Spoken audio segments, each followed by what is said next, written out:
Nah ini lagi seru ya di lini masa ini pernyataan Pak Jokowi di ulang tahun Perindo ya. Beliau mengatakan setelah menceritakan itu nasib beliau menang 2 kali di pilkada wali kota Solo, kemudian menang sekali di pilkada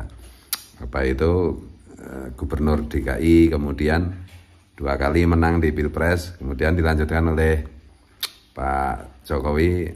Kelihatannya kali ini atau selanjutnya itu jatah Pak Prabowo. Nah, itu.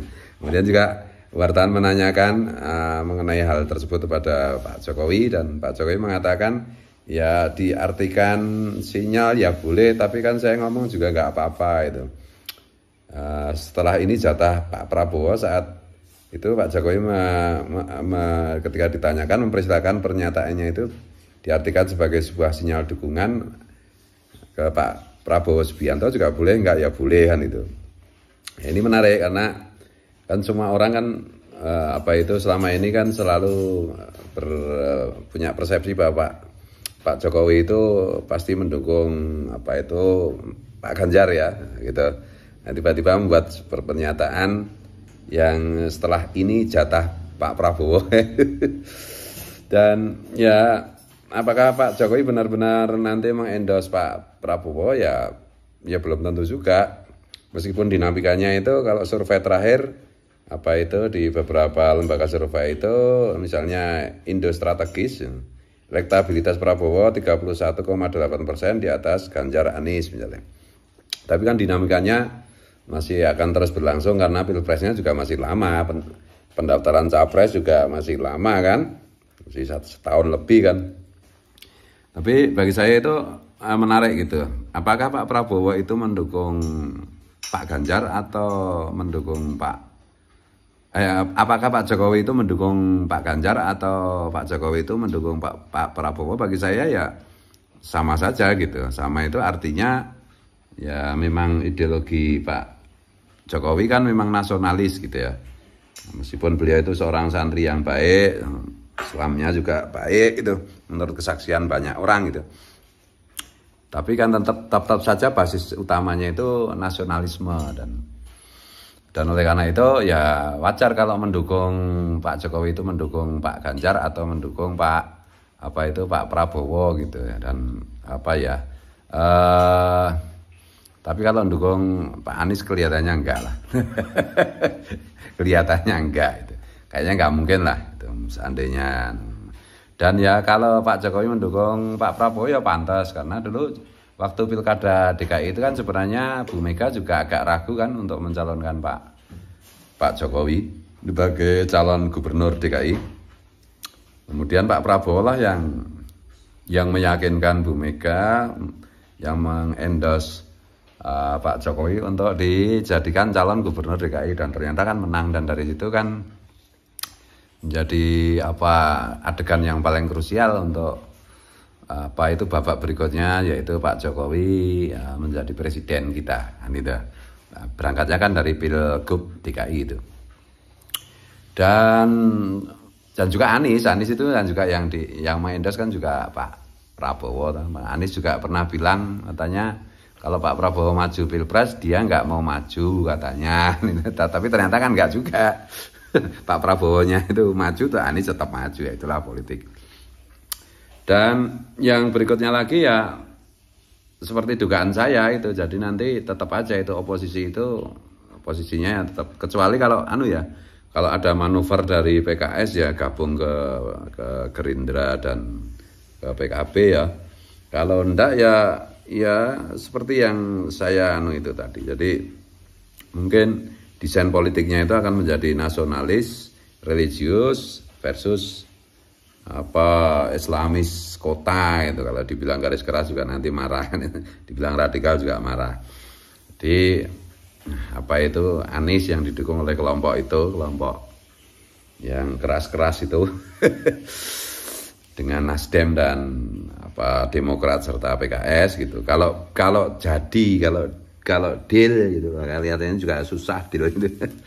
Kemudian Golkar, PAN dan PPP itu punya poros sendiri, mungkin juga gabung dengan PDIP gitu. Kemudian Gerindra dan PKB gitu. Ya porosnya itu gitu. Apakah nanti yang jadi itu capres-cawapresnya KIB atau capres-cawapresnya Gerindra, PKB, atau capres-cawapresnya PDIP, yaitu ketiga kaukus politik itu kayaknya akan bergabung menjadi satu lagi gitu. Dan ya menurut saya, kalau saya sendiri kan ya sambil menjawab ya, karena banyak orang juga, banyak netizen bilang saya itu buzzer pemerintah. Ya enggak, saya buzzernya umat Rasulullah. Kalau saya tetap aja, meskipun saya setuju kalau Pak Prabowo jadi presiden ya setuju, Pak Ganjar jadi presiden ya setuju, tapi saya akan lebih setuju lagi kalau presiden dari NU gitu. Kalau kandidat pertama saya Gus Yakut, saya konsisten itu, dan atau Pak Mahfud MD gitu. Bagi saya itu ya, karena saya pesantren, saya kan NU desa, NU kampung, saya kan kiai kampung. Ya itu kira-kira seperti itu. Tapi apapun itu bagi saya ya seperti pesan Pak Jokowi itu, yang penting ya nanti pesta demokrasinya benar-benar pesta, jangan kontok-kontokan, jangan bawa politik identitas, jangan bawa ayat dan mayat lagi gitu. Jangan itu merusak Islam masalahnya menurut saya. Jadi ya slow santai-santai aja gitu. Yang penting kita memberikan contoh kepada generasi yang akan datang bahwa pesta demokrasi di Indonesia itu benar-benar pesta demokrasi, bukan nggak usah saling fitnah, nggak usah saling mengecam gitu ya, nggak usah memfitnah gitu ya. Kalau memfitnah saya boleh silahkan, doakan yang buruk-buruk saya boleh silahkan. Ada netizen juga doakan di channel sebelah yang selalu ghibah kepada saya tapi nggak pernah saya tanggapin. Semoga malaikat Israel segera mencabut nyawa Gus Fuad Pleret. Ya nggak apa-apa, seneng saja ya gitu tuh. Loh, hidup itu kan untuk melayani toh. Kalau saya egois ya saya lebih seneng cepat mati gitu loh. Tapi kan nggak begitu. Nggak begitu itu artinya ya tugas kan masih banyak gitu. Kalau suruh milih ya cepat mati lebih seneng gitu loh. Tapi kan umat Rasulullah harus diopeni ya. Cepat mati nanti ketemu Rasulullah terus, "Loh, ngapain cepat-cepat kamu mati itu? Kamu egois banget nggak mau ngurusi umatku." Kan. Ya gitu ya. Jadi kok ini juga sekaligus untuk menjawab kiai itu ngajar loh, katanya Islam itu juga harus ngurusi politik. Nah, Islam ngurusi politik itu salah satu bentuknya ya seperti ini. Saya bikin vlog, saya mengusulkan gitu. Perkara usul saya itu diterima ya syukur, kalau enggak ya tidur kan, kata Gus Dur kan begitu. Gitu, tapi bukan menjual ayat terus ini kalau enggak nyoblos ini, kalau kamu mati kubur sendiri ya, itu namanya jual mayat itu. Ayatnya ini ya itu namanya jual ayat, padahal semua kan dusta itu, semua cari duit aja. Ujung-ujungnya ya, mau pembangunan pondok pesantren ini silakan sumbangan gitu ya, memalukan. Gitu pakai serban gitu loh, pakai serban, pakai jubah gitu, pakai jenggot gitu, pakai kacamata gitu. Akhirnya cuma minta ngemis. Apa itu? Apa Rasulullah ngajari ngemis?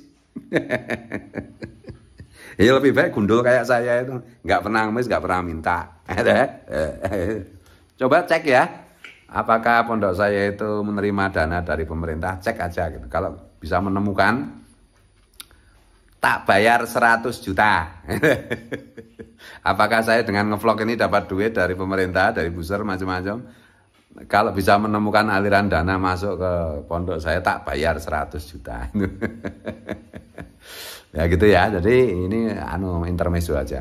Ini peristiwa yang menarik itu bagi saya itu. Dinamika politik ini kan ya menarik itu. Yang penting kelompok radikal itu jangan kasih tempat lah. Gaspol.